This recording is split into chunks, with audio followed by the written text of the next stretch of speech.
Data uhoraho nyeningabo, Baba Bwana wa majeshi, Mana yacu kandi mwami wacu, Mungu wetu tena mfalme wetu. Nguyu wa munsi w'Imana wawe abana bawe baje kukunamira. Ndio ile siku ya Jumapili ambayo watoto wako wamekuja kushuhudia. None rero mwami uhoraho nyeningabo, Kwa hiyo Baba Bwana wa majeshi, turasubiye kuza imbere yawe. nakuja mara tena mbele zako. zako. Wa mwanya mwiza wo kudufungurira. Ndio ule muda mzuri wa kutulisha. Na muntu numwe yofungurira abandi hatabayeho ubasha bwawe. Hakuna mtu anayeweza kulisha wengine kama hakuna mamlaka yako. Nico gituma mbanje gusambura ubasha bwose bw'umwiza. Ndio sababu naanza kubomoa nguvu zote za giza. Cyose cyokorwa mwibanga. Chochote ambacho kinaweza kufanywa kwa siri. Ndahindukiza imyami n'ububasha bwacu. Nageuza mishari na mamlaka yake. Ndashingura uburimbi bw'umurwanizi. Naondoa mipaka yote ya ibilisi. Ndahagarika ububasha bw'amajini. Nasimamisha mamlaka yote ya majini. Nakemea mamlaka yote ya mizimu. Ile nakaribisha roho wa Mungu.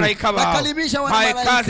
Nakaribisha neno lako. Maikaza ubushobozi bwawe. Nakaribisha mamlaka yako. Maikaza amavuta yawe. Nakaribisha upako wako. Amavuta yo kuvuga. Upako wa kusema. Amavuta yo kumva. Upako wa kusikia. Ubwo nibwo bubasha dukeneye mwami. Huyo ndio mamlaka yote. Nafukuza zile pepo. Dirukana bwa ubasha bwo gusinzira. Dirukanye kwisanzira yose. Nafukuza kila mamlaka. Ariko maikaza ubasha bwawe mwami. Ninakaribisha nguvu zako. Urakoze turakengurutse. Asante tunashukuru. Mw'izina rya Yesu. Katika jina la Yesu Kristo. Amen. Amina. Mungu dukomera amashi menshi cyane Imana. Unikubali tupige makofi mengi sana Mungu. Ndumva nkengurukira Imana. Nasikia kushukuru Mungu. Kuri uno munsi mwiza jewe naje twagarutse kwegera Imana yacu. Kwa hii siku njema ambayo mimi na wewe tumerudi kumsogelea kumkaribia Mungu wetu. Nitubuzi biba bitugoye. Tunakuwa tukose vitu vya kutusumbua. Bamwe binatworohera gushika ngaho. Wengine haviko rahisi sisi kusema tufike hapa. Ariko twatahuye ko ibisi byacu bizosizwa n'Imana. Lakini tulielewa ya kwamba vitu vyetu vitalindwa na Mungu. Tuzi kinyishu zacu ziva kuhoraho. Tunajua kama jibu zetu zinatoka kwa Mungu. Turatandukanye n'abantu benshi bo kwisi. Sisi ni tofauti na watu wengi wa ulimwenguni. Kinyishu zabo ziva mu bigirwamana. Kuna watu ambao wanafikia kwamba jibu yao inatoka katika miungu. Ziva ku mafaranga batunga. Kuna watu wanafikiria kwamba jibu zao zinatoka kwa pesa ambazo wanamiliki. Kinyishu zabo ziva ku nshuti zabo zikomeye. Kuna wenyewe wanafikiria kwamba jibu lao linatoka kwa ndugu ambao ni wakuu. Ravye buzima tulimwe buremere. Unapotazama maisha mazito ambayo tumwemo. Isi ya nyuma. Na ulimwengu na dunia ya mwisho. Byaryoroshe ngo tubanze dushira imbere vy'Imana. Haikuwa rahisi tuanze kupendekeza mambo ya Mungu. Byaryoroshe ngo bamwe bahagarika kazi. Halingekuwa rahisi wa mmoja wasimamishe kazi. Ariko twaramenye ko ari Imana iducira inzira. Lakini tulielewa kwamba ni Mungu anayetutengenezea njia. Rimwe na rimwe ikadutabara mu maso y'abatadukunda. Kwa wakati mwingine anatusaidia kwa mbele ya macho watu wanaotupenda. Jango dukomera amashimeshi Imana ya. Kwa hiyo nikubalie twashitse ku gicaniro cha Mungu kwa kuwa tumefika kwenye Imana ihabwe icyubahiro cyane. Wanapewe sifa. Uno munsi dufite ijambo ryiza. Leo hii tuko na neno nzuri. Gushira imbere ubwa mbere ubugombe bw'Imana. Kupendekeza mara kwanza mapenzi ya Mungu. Gushira imbere ubugombe bw'Imana. Kupendekeza mapenzi ya Mungu. Mbere y'ibindi bintu byose. Kabla mambo yote. Canke gushira imbere ubwami bw'Imana. Au kupendekeza ufalme wa Mungu. Gushira imbere ubwami bw'Imana mbere y'ibindi. Kupendekeza ufalme wa Mungu. Nk'abantu twahamagariwe kama watu ambao tumeitwa uno munsi tugiye kwiga icigwa ciza cyane. Leo hii tunaenda kusoma mada nzuri sana. Tugiye kwiga icigwa kiri très important. Tunaenda kusoma somo ambalo liko muhimu sana. Ni icigwa kidukaburira kugira umutima wo gushira imbere ivy'ubwami bw'Imana. Ni somo ambalo linatuitia kupendekeza ufalme wa Mungu. Na gari icigwa kidukaburira gushira imbere ivyo tubuze mu buzima bwacu. Sio somo ambalo linatuitia kupendekeza yale yenye tunakosa katika maisha yetu. Imitima yacu ifise ivyigomba. Mioyo yetu yanayo mahitaji. Imitima yacu ifise ivyikenye. Mioyo yetu kuna vyenye nakosa. Ariko ino munsi icigwa cuno munsi. Lakini leo hii somo la leo kiriho kidukaburira kugira umutima wo gushira imbere ivy'ubwami bw'Imana. Liko hapa imbere y'ibintu ivy'umutima wawe ugomba. Liko hapa kupendekeza ufalme wa Mungu kabla ya yale ambayo moyo wako unahitaji. Yo tuvuze gushira imbere ivy'umutima w'ubwami bw'Imana. Tunaposema kwamba kupendekeza mambo ya ufalme wa Mungu. Habari mu bugombe bw'Imana. Panakuwa mapenzi ya Mungu. Habari mu butungane bw'Imana. Ubutungane bw'Imana ni ijambo ryayo n'ibigenda ivugana nawe. Panakuwa haki ya Mungu. Haki ya Mungu ni neno la Mungu na yale Mungu anaenda kisemezana na wewe. Haba harimo kuyigororokera no kwemera kujana na maide yayo, ibyumviro vyayo. Panakuwa kwa mwenye haki mbele za Mungu. Kwa mwenye haki mbele za Mungu ni kutembelea katika fikra zake na amri zake. Na kindi kintu wokora gihimbara Imana gisumba ivyo. Sababu hakuna kitu kingine ambacho unaweza kumfanya Mungu kimfurahishe zaidi ya hayo. Ico nico kintu ca mbere uhora hagomba. Hicho ndio kitu cha kwanza ambacho Bwana anapenda. Kuko nico gituma Imana nayo igira imigabo yo gushitsa iby'umutima wawe wamuri kurayisaba uyisenga. Sababu ndio kinafanya Mungu naye awe na mipango ya kutimiza yale ambayo moyo wako unakuna baki ukiomba. Naho byo babiboshe. Hata kama itakuwa imefungwa. Naho byo babiroze. Hata kama inakuwa merogwa. Giro mwicaranye ngiryo niba. Mwambie jani yako hiyo ndio siri. Mungu dukomera amashi menshi. Unikubali piga makofi mengi sana Mungu. Menshi cha. Makofi mengi sana kwa Bwana. Ni Imana ikuraho burimbi twashiriona batadukunda. Ni Mungu anayeondoa mipaka uliyowekewa na wale sio kupenda. Ni Imana idukuriraho burimbi bw'abana bacu. Mungu anayetuondolea mipaka ya watoto wetu. Ni Imana. Mungu ndiye dukomera amashi menshi sana Bwana. Ico nico ndo kwifuriza abanyeshengero Imana yaduhuje ko twoshira imbere muri iri shengero. Ico ndo kinyi nazo nikatakia washirika wa kanisa hili ambalo Mungu alitukutanisha katika kanisa hili. No kwa matuteranije bamwe bitaborohera. Na kuwa kila mara tunaimizana tunatiana moyo wale ambayo si rahisi kwao. Kweli iryo niryo banga Yesu yasigiye intumwa yarababwibanga. Sababu hilo ndio siri ambayo Yesu Kristo aliwaachia mitume, aliwaambia siri. Yarababwiye ngo mushire nguvu zanyu nyinshi mu kurondera aliwaambia ubwami bw'Imana. Tieni nguvu zenu nyingi katika kutafuta ufalme wa Mungu. Gusumba kubibaha amahoro zaidi nivyo mukenye mu buzima. Zaidi yale yenye na waletea amani na yale yenye mnakosa katika maisha. Kuko uko mu biro uko mushira nguvu mu bwami bw'Imana. Sababu gisi mnavyotia nguvu sana katika ufalme wa Mungu. Niko ni Imana ishira nguvu kuvyo mushaka kuvyo muisaba. Hivyo nipo Mungu gisi Mungu naye anatia nguvu kwa yale mahitaji yenu. Mungu ndiye dukobera abashibeshi beshi cyane. Piga makofi mengi sana Bwana. Ibanga sukuganya. Siri sio kunungunika. Ibanga suguti intege.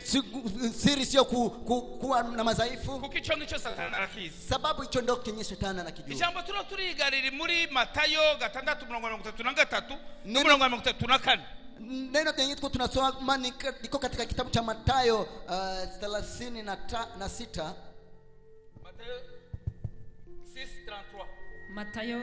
Matayo 6 murongo wa 33. Egome.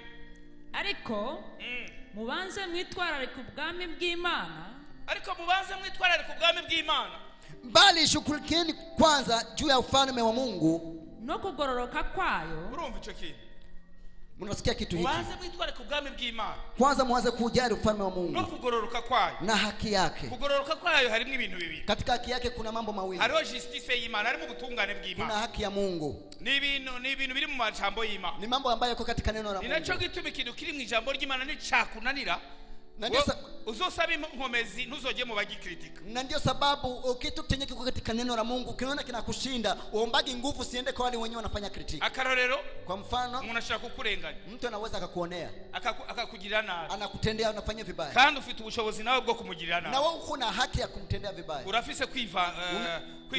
Unaweza ukaripizia kisasi. Ariko wibuke ijambo ry'Imana. Lakini ukumbuke neno la Mungu. Nitugira ngo mfite amaso abiri. Ninakwambia kwamba nina macho mawili. Haji ico mfuye. Sinjapofoka jicho. Sio kwihora. Sio wewe kulipizia kisasi. Sio kukuhorera. Ni mimi ndamu natakiwa kukulipizia kisasi. Ikakubuza kwihora. Alafu Mungu anakukataza kulipizia kisasi. Warubishoboye. Na wakati kuna uwezo. Mungu ndiye dukobera abashibeshe. Unikubati pia makofi mengi sana. Akarerero ubwo n'ubutungane bw'Imana. Kwa mfano hiyo ni haki ya Mungu. Ico ni Imana igomba. Ico ndio chenye Mungu anahitaji. Kiratandukanye cyane n'ico umuntu agomba yagiriwe nabi. Ni tofauti sana na kile ambacho mtu anahitaji wakati ametendewa vibaya.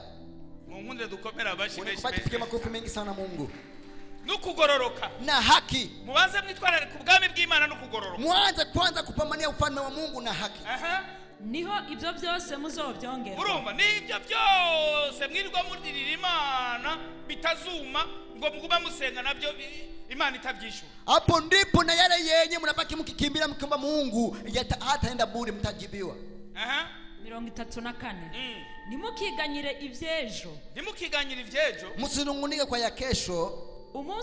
Kuko umunsi wejo uzoba wiganyira ivyawo. Kubera buri mwaka Imana iguha iminsi yo kubaho. Sababu Mungu anapokupatia siku za kuishi, iba yanateguye no kubintu bizogenda. Anakuwa ametayarisha jinsi itaendelea. Ariko hari ikintu ivuga. Lakini kuna kitu ambacho Mungu anasema. Ugomba gukora mu gihema. Unatakiwa kutumika ukiwa bado unapumua. Imana ihezagira ibikorwa by'amaboko yako. Sababu Mungu anabariki kazi za mikono yako. Ishase kuguhembira ibyo ukora. Mungu anapotaka kukubariki anatizama kazi yako. Mungu ndiye dukobera abashibeshi beshi. Kubati pige makofi mengi sana Mungu.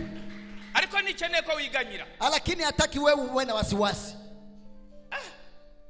munkunde dukomera amashyi piga makofi mengi sana Mungu. Murongo kurikira umunsi ukwiranye n'amagogwa yawo. Amen. munkunde dukomera amashyi piga makofi mengi sana Bwana. Kubera iki Imana itusaba ivyo bintu? Kubera iki Imana idusaba? Kwa sababu gani Mungu anatuomba mambo hayo? Kuanza kwitwara ku bwami bw'Imana dufise ibituremereye. Kuanza kupendekeza ufalme wa Mungu na wakati tuna macho ya kuona. Dufise ibitugoye. Tuna yale ambayo yanatusumbua. Dufise ibituremereye. Tuna mambo ambayo yanatulemea. Imana iravuga ngo nshaka kwanza mwitwara ku bwami bwanjye. Lakini Mungu anasema nataka kwanza mjali ufalme wangu. Kitu cha kwanza. Buryo umuntu avutse akiri mu nda ya mama wiwe. Pale mtu anapozaliwa ngali ndo angali anatoka tumbani mwa mama. Iyo bakivuga ngo umuntu ngo umubyeyi yatwara inda y'umwana. Wakati ndo wangali wanasema kwamba mama amebeba mimba ya mtoto. Imana niyo yiga ukuntu agira amagufa muri iyo nda yiwe akazagira amagufa n'inyama n'amaraso. Mungu ndo anaandayarisha kisi gani mtoto huyo atapata mifupa na nyama na damu. Bakaja bavuga ngo umwana afite amezi 2. Alafu anakuwa anasema mtoto na miezi 2. Umwana afite amezi 4. Mtoto na miezi 4. Umwana akagera akavuka mpaka inafika kipindi mtoto anazaliwa. Amagufa yose ari muri we. Na mifupa yote ikiwa ndani mwake. Imana ikimushiramo ingabirano z'Imana. Sasa Mungu anafika na muweka na karama zake. Ingabirano izo ikorera. Karama ambayo itamtumikia. Ingabirano azakoresha mu bantu. Na karama ambayo atatumikisha kwa watu. Kugira ngo abantu abagirire neza nabo bamuhembe. Ili watu awatendee vyema na wao wamlipe. Lero haba harimo ubugombe bw'Imana. Sasa katika hayo pana kwa pamwe mapenzi ya Mungu. Imana ikurikirana ya ngabire izo itegereza kuba iya mbere mu bwami bw'Imana. Sasa Mungu anafika anafuatilia karama yenyewe inataka kuwa ya kwanza katika ufalme wa Mungu. Imana ihora nijisho ireba ko umuntu yitwararitse ubwami bwawe. Mungu anabaki na jicho akitema kama mtu kwenda na jali ufalme wake. Irashobora kutangura kukwiyereka. Anaweza kuanza kujidirisha kwako. Igatangura ikakora n'ibyo bituma uyimenya. Na kuanza kufanya mambo yenyewe atakufanya wewe umjue. Ariko ico gihe ubutanguranye nayo. Lakini kwa wakati ule unakumeanza pamoja naye. Mungu ndiye dukomera makofi mengi sana Mungu. Imana ihabwe icyubahiro. Bwana pewe sifa. Imana ikikurikirana ikiraba. Sasa Mungu iki washize imbere. Sasa Mungu anafuatilia na tizama ni kitu gani ambacho umependekeza. Imana iradufotora mu mitima. Alafu Mungu anapiga picha katika moyo. Baba mama yo babari gaha twaturimbya ndirimbo. Wale wana mama wangekuwa hapa tungeimba ile nyimbo. Abatama banse gukorera Imana ngo babuze ifaranga. Wazee wamekataa kumtumikia Mungu eti wamekosa pesa. Wasichana eti wamekosa mabwana. Ninde munaizi kuilili? Ni mtu gani ambaye anafahamu nyimbo hiyo? Turaza kuyihera hisa naho. Tutakuja kumalizia kwa nyimbo hiyo. Kuhamagara. Nitakuja kuwaitisha. Mungu ndiye dukomera bashi. Mungu nikupige makofi mengi sana Mungu. Bwana sifiwe. Yesu ashimwe. Imani habwe icyubahiro cyane. Bwana pewe sifa sana. Nagira rero twiyumvira iki kintu. Kwa hiyo nilikuwa nataka tufikirie kitu hiki sasa. Imana Mungu niba wumvirije neza. Kama umesikia vizuri. Imana irafise ikigombo. Mungu anahitaji lake. Uno munsi irafise ikishaka kutahura. Mungu na ana kitu ambacho anataka leo uelewe. Irashaka kumenya uruhara rwawe kuba waraje ku isi. Anataka uelewe jukumu lako kwa umekuja hapa duniani. Ishaka ko tuyihanga amaso. Anataka jaye tumlenge macho. Na gukora ivyigombo. Na kutimiza mapenzi yake. Sababu ni Mungu ambaye ni Mungu mwenye wivu, ni Mungu mwenye wivu. Kila mtu anapendekeza mbele sana. Anakiita kwamba ni Mungu. Ni Imana inashaka kwari kiruta. Ni Mungu ambaye hataki kwamba kuna kitu chenye kitakuwa juu yake. Shaka maso yacu n'ubwenge bwacu. Anataka macho yetu na akili zetu. Kwanza tumtizame yeye. Kama uruhara rwayo. Arafu haki yake. Ubuhanga natwe bitugoye. Jukumu lake ni kutama yale yenye yanatusumbua. Mungu tukomera amashyi menshi. Makofi mengi sana Mungu. Mungu dukomera amashyi menshi. Mungu tupiga makofi mengi sana Mungu. Kubera muri wewe. Sababu ndani mwako. Naho yo dusomera Abanyefeso 2:10. Anaweza kutusomea wa Efeso 2:10. Muri wewe hari Imana yabitse muri wewe Imana irikirishuza ko kibanza kubicambire kuri iwe. Ndani mwako kuna kitu ambacho Mungu aliweka ndani mwako hata ambacho Mungu kanadai kiwa cha kwanza. Naho tobibabara. Hata kama utobijali. Naho tobibabara. Hata kama utobijali. Arabapfa bakoze. Kuna wenyewe wanakufaga wamefanya kazi. Arabapfa nabo baruhiye muri isi biruka inyuma y'isi gusa. Kuna wenyewe wanakufaga katika dunia huyo kamechoka. Abanyefeso 2:10. Wa Efeso 2:10. Kuko turi ibiremwa byayo. Sababu sisi ni viumbe vyake. Twaremerewe muri Kristo Yesu ngo dukore ibikorwa byiza. Ibyo Imana yateguye kera ngo tubigenderemwo. Amen. Aliandaa tokea zamani. Kuva kera. Tokea zamani. Uremwa Imana ikuzi. Mungu anakuumba akiwa anakuelewa. Nta muntu numwe afite ijisho risa n'iry'uwundi. Hakuna mtu anaye jicho linafanana na mwenzake. Na ufise urukumu rusa n'urw'uwundi. Hakuna mwenye kidole cha kufanana na mwenzake. Nico gituma bagiye kuguha passport bagupima mu jisho. Na ndio sababu wanapoenda kupatia passport wanakupiga picha kwenye jicho. Bagacha bavuga ngo shiraho iminwe yawe ngaha. Alafu wanakusema tena vidole vyako hapa. Ugacushira kiminwe. Unaweka na vidole. Umaze kuyishirako. Ukishaweka vidole. N'umwana uzovyara ntimuzosa. Hata mtoto mwenye tajifungua hamtafanana. Kandi iyo twagufuba nta wundi azovuka afise iyo minwe. Hata tukuzika kuna mwenye atazaliwa na vidole kama vyako. Munikubalie msikie neno vizuri hili. Mungu dukomera abashi beshi. Mungu makofi mengi sana Mungu. Reka mbabwire. Acheni niwaambie. Hili ni jambo ryanduhije cyane. Hili ni neno ambalo linifundisha sana. Ndashaka wiyumvire. Nataka ufikirie. Ndashaka Imana idufashe twiyumvire. Nataka Mungu atusaidie tufikirie. Ni wiyumvire Imana ivuga ngo uruhara rwacu rwa mbere nuko dushira imbere ubugombe bwayo turi mwisi goye. Jifikirie Mungu ambaye anasema kwamba jukumu letu la kwanza ni kupendekeza ufalme wake na wakati tuko kwenye ulimwengu mzito. Jewe nawe twarutse mwisi ya danje. Mimi na watu tumezaliwa kwenye ulimwengu wa hatari. Paulo anabisema. Ashaka kuacha gatoyi. Anaweza kugusia kidogo. Timotheo 2:3 murongo wa mbere gushika kuri 5. Timotheo 2:3 mstari wa kwanza hadi wa 5. Umvirize je nawe tubaye. Musikilize ulimwengu ambao mimi na wewe tunaishi. Umvirize neza. Usikilize vizuri. Uko abantu bazoba bameze. Ngise watu watakuwa. Ucura abantu bwose ng'Imana uri hagati yabo bantu. Utizame hata kama utaweza kuomba Mungu kiwa kati ya watu hao. Uri hagati y'abantu. Uko mikati mwa watu. Kandi uri hagati y'imiryango. Na uko katikati ya familia. Kandi uri hagati y'Imana. Na tena uko kati ya Mungu. Isi rafisi byikugomba ko. Ulimwengu kuna vitu ambavyo unahitaji kwako. Ijuru naryo rafisi byo likugomba. Na mbingu pia nayo ina mambo ambayo inahitaji kwako. Soma. Timotheo 2:3 murongo wa mbere. Ariko umenya yuko mu minsi yerezo azoza ibihe bigoye. Uyu mugabo aravuga mu gihe cyacu. Huyu bwana anazungumzia kuhusu nyakati. Azoza ibihe bigoye. Siku za mwisho patakuja nyakati nzuri. Bizoba bigoye ngumu. Itakuwa ngumu aje. 2. Kuko abantu bazoba bikunda gusa. Icyambere uzoba hagati y'abantu bikunda naho mwamusangiye amaraso ushobora gupfa afite amamiliyari ntagire icyo kumarira. Cha kwanza watu watakuwa ni wachoyo, hata kama utaweza kukosa damu utakufa hivyo na mtu kuna mamilioni. Azopfuma regret upfuye yase kuguha amafaranga yo kwa muganga. Bora ajute wakati umekufa na umekataa kukupatia pesa kwenda kujitunza. Iyo ndamuri ndege burya kashika no muri Kenya burya ari kubaho.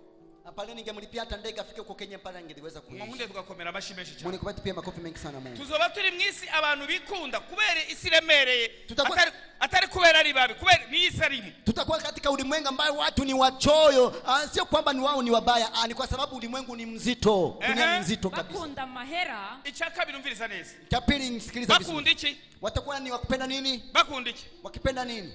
Bakunda mahera. Mwumvise neza. Mnasikia vizuri? Bakunda mahera. Wakipenda pesa. Kandi aho harimo abagabo nkanje. Na hapo kuna bwana kama mimi. Harimo abatama nka nyokuru. Kuna wazee kama bibi hapa. Hari n'abana. Kuna hata watoto. Bakunda mahera. Wakipenda pesa. Gira mwicaje ngabadamu ntibari. Mwambie jani yako mama na mama hawamwe. Basa baba kundi noti. Watakuwa wanapenda pesa. Nimwiyumvire isi. Wewe fikirieni ulimwengu. Ifaranga. Ambao pesa. Naho dusenga. Hata kama naho duhimbaza. Hata kama tunamsifu Mungu. Burya abantu barwanira cyane ubushefu butwara. Pale watu wanapambaniaga sana butwara. Vyeo. Butwara. Vyeo. No mwishengero. Hata kanisani. No mwishengero. Hata kanisani. Intambara za mwishengero. Vita ambavyo vinafanyikaga kanisani. Mwibaza ko zizanwa niki? Mnadhania kwamba vinaletwa na nini? Aba bantu barwana mwishengero babashize ubugombe bw'Imana imbere. Wale wenye kupigania kanisani unadhani kama wamependekeza mapenzi ya Mungu au ufalme wa Bwana? Abantu bazaba bafite ibintu bagize Imana imbere y'Imana. Watu watakuwa na vitu vyenyewe mifanye kuwa Mungu mbele ya Mungu. Mwangunde tukagira iki? Nikubali tufanye. Biblia inavuga ngo iyo Biblia inasema kwamba ulimwengu watu watakuwa ni wachoyo cha kwanza. Icya kabiri bazaba bakunda mahera. Cha pili watakuwa wanapenda pesa. Ntago bazaba bakunda petit frère. Watakuwa wapendi mdogo wao. Ntago bazaba bakunda grand frère. Hawatakuwa wapendi mkubwa wao. Ntago bazaba bakunda abana bavyaye. Watakuwa wapendi watoto ambao walizaa. Bazaba fisao rukundo rutoya ariko amahera ari hejuru. Watakuwa na upendo kidogo lakini pesa akiwa juu sana. Ngangunde tugakomera amashyi. Mungu kubati piga makofi mengi sana Mungu. Bakunda mahera. Wakipenda pesa. Abantu baburana. Watu wakimuana kabisa kimalizana. Baburana bavukana. Watu wakiwa wakienda kwenye mahakama na wakati ni wa ndugu. Aha. Birarira. Ichaka birarira. Vingine watakuwa ni wenye majivuno. bibona buti mwende kutoka kujiona batukana wakutukana batumvira ababyeyi bila kutii wazazi inashima abantu badashima wasiokuwa na shukrani abanegura iby'Imana wanaozarau mambo ya Mungu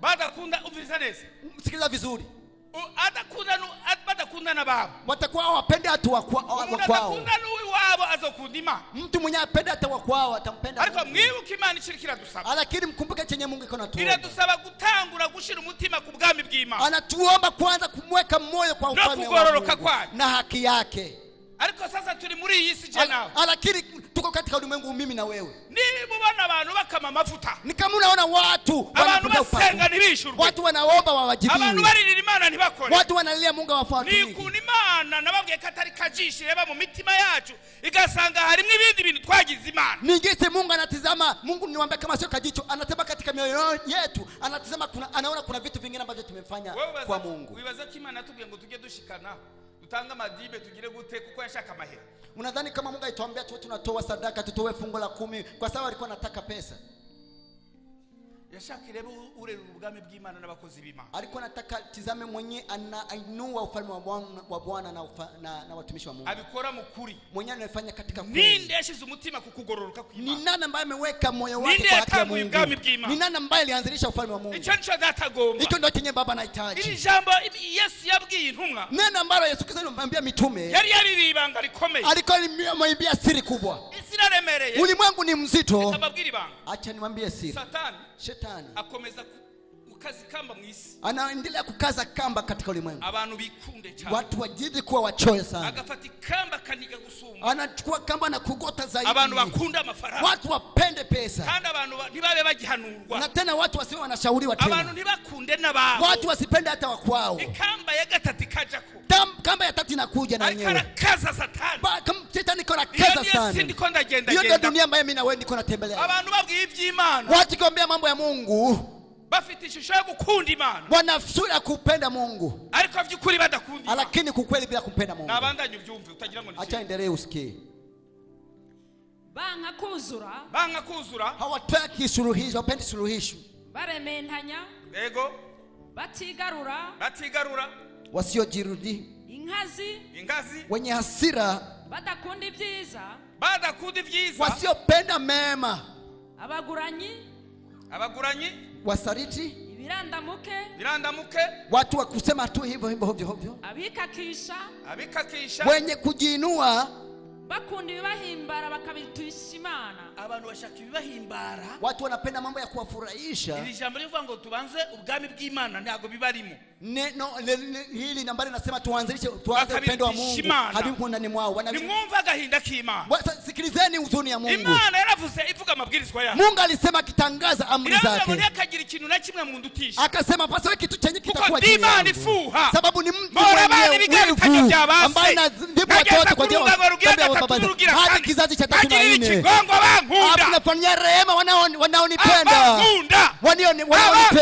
wanaonipenda Imana shaka imitima yacu Mungu anataka mioyo yetu atakindira abatari Imana isizame kitu kingine kama sio Mungu dukore gusa tutumike tu hii ulimwengu huyu na kontra dufitanye ko tutazahura nibibazo kuko nisi Satani ari karakaza aizanamo kwikunda aizanamo gukunda kudakunda na babo hatuna mkataba na ulimwengu huyu kama hatutapatwa na shida sababu ni ulimwengu ambaye Shetani anaenda kukaza kwa wachoyo na kutopenda watu wa kwao. Hari ibintu tubishira ku bapagani. Kuna wakati mambo haya tunaweka kwa wapagani. Ariko nako turi mwisi. Lakini na sisi pia tuko katika ulimwengu. Umaliza kuna Biblia ivuga rero. Sikiliza Biblia inasema hapa.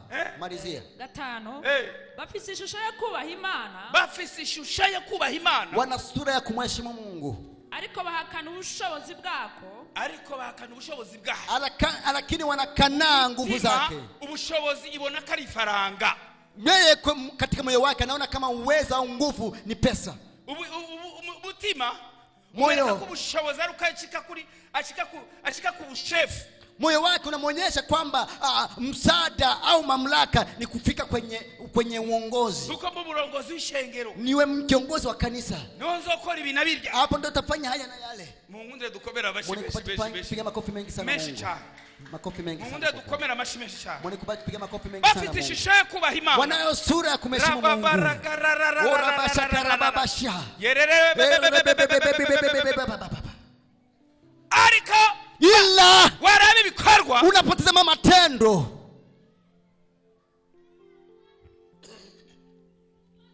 Bavukanye wa ndugu zangu, chuti za Kristo, ndugu za Kristo, twarutse mu isi Satani, tunazaliwa katika ulimwengu ambao Shetani yateguye blockage cyangwa kibombe ambaye itayarisha kizuizi au bomu ituremera mu isi ambayo itakuwa nzito katika ulimwengu huu, kugira ngo tuzobeho dushira imbere iby'Imana, ili tusije tukaishi tukipendekeza mapenzi ya Mungu, kugira ngo tuzobeho twirwanira, ili tuweze kuja tukijipigania sisi. Uzikubaho, unajua kuishi hagati y'abantu, kati ya watu musangiye amaraso, ambao mnachangia damu, ariko batababaye na babo, lakini ambao wajali hata wakwao. Uzikubaho abantu, unajua kuishi katika watu umugenzi ari ifaranga gusa, ambaye rafiki yake ni pesa peke yake tu. Nicho gituma utarifisa agira ubwoba ntatwenga. Na ndio sababu asiyekuwa na pesa anakuwa na hofu, hacheki. Ngaha dufite abasenzi. Hapa tuna waombaji. Iyo abuzi faranga, anapokosa pesa, abwira mugenzi we ati genda usenge je nta ntege fisi, ntavuga ngo nta faranga mfise, avuga ngo nta nguvu ufise baza muka Pascal. Anamwambia rafiki yake, wewe nenda uombe sababu mimi nasikia sina nguvu, niko na madhaifu. Asibi kama sina pesa, lakini anamwambia wewe nenda. Muulize mke wake Pascal. Uno musi naho mjiraho na Shetani. Leo hii nimepata na hasara, nimepoteza pesa nyingi sana. Ngangunde tukakobera bashi. Mnipate pigie makofi mengi sana Mungu.